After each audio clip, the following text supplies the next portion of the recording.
So we know primary weapons and melee weapons are getting a rework of sorts soon in Warframe with the Sisters of Parvos update, one that's obviously gotten a bit of a mixed reception, some nerfs, some new mods, and of course some new arcanes as well. But the Sisters of Parvos update is also giving us some reworks or expanding on current systems within the game, while also giving us the Corpus Liches, a lot of new weapons, and of course the new Warframe as well. But the two new systems, or the two systems that are also getting some changes, are the Helmet system and the Parvos blade system, I guess, that your Tenno has as well, that we use to kill those liches. So the Parvos rework is in order to utilize it better than we could before. Right now, honestly, it's a piece of kind of clunky kit, one that you only really use to kill those liches, but you could use it for finishers in the game on enemies that where their health dropped below 20%. So you had that chance to do a mercy kill, which it's honestly just easier slapping them a bit with your melee weapon instead of getting stuck in that mercy kill animation or walking away and letting your dots kill those enemies instead.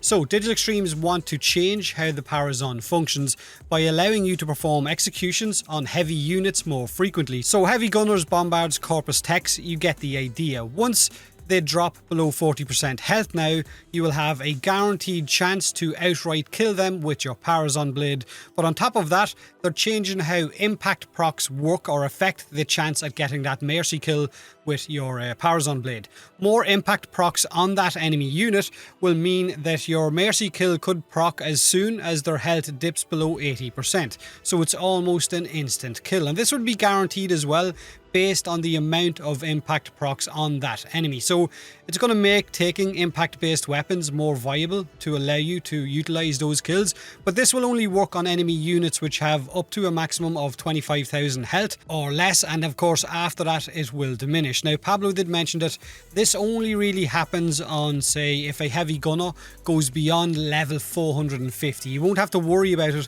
anything under that for the 25,000 health, which only honestly a very small amount of players in Warframe go above that 450. So for the most part, those Parvos mercy kills will be fine. Or you could still just melee enemies down in seconds. Their armor is probably going to be stripped, or you'll have viral slash, corrosive slash. You get the idea. Save you basically getting into that mercy animation as well. Now it's a nice change. Will it actually be used by much of the community? Probably not, but it will make the Parvos much better than it was before, not to mention making impact based weapons much more desirable as well. Now if only they would take a look at puncture.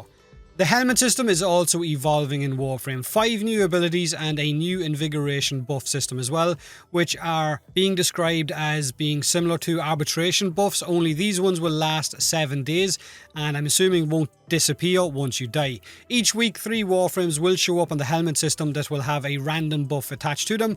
These buffs, of course, you can then gain by invigorating the helmet system, and you will gain those buffs.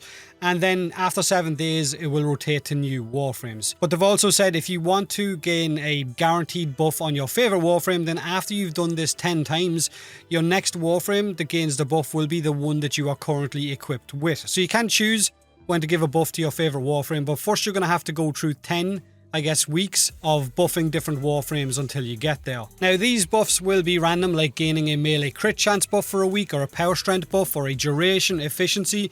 You get the idea. A total random buff for 7 days on 3 different select Warframe, which rotates every week to 3 new frames. They've said that this is in order to allow players to revisit frames that they may not have used in a while and basically freshen up the playstyle, freshen up the game a little bit, which I'm 100% for. If it stops burnout, if it stops players having to, I guess, hit that burnout wall that little bit sooner, then I'm all for it. But my big concern here with this buff system is that I didn't see what the costs are for invigorations. They didn't show us in the video what it's going to cost us to infuse the actual helmet, because we're going to have to feed it something. So how much resources will we need to have to pump into the helmet in order to get these buffs, or will there be nothing whatsoever? Is it just a case of clicking the button? On top of that, these buffs are totally random. You could be waiting weeks for your favourite Warframe to show up naturally without having it on the 10th rotation, and they're pulled from the entire roster of Warframes, so you may get buffs for Warframes that you don't actually have. Now it will definitely add a level of crazy power creep to certain Warframes, which I'm sure the community loves, because the Warframe community loves having overpowered things. But on top of the buffs for the helmet, helmet, it is also going to gain 5 new levels, and with the new levels there's going to be 5 new abilities as well, chosen by the Design Council, and this is kind of cementing the idea that the Design Council shouldn't be allowed to tie their own shoelaces. I can't see myself dropping any ability in Warframe for any of these new ones. Sickening Pulse maybe, or Golden Instinct if I pop it on a farming Warframe, but the rest of them seem very, very lackluster. Maybe it's just me, maybe you can see the ideal placement for any of these new abilities. If you do, let me know in the comment section below. But in summary, the Parvos update will make it more viable for wiping out heavy units by getting those mercy kills, but melee will probably still be the better option, and the helmet invigoration sound like a nice power bump for Warframes for 7 days, but at what cost? What do we need to feed the helmet in order to get there? And the 5 new abilities that you get from the helmet don't really set the world on fire, if you get what I mean. But share your thoughts below, and as always, thanks for watching.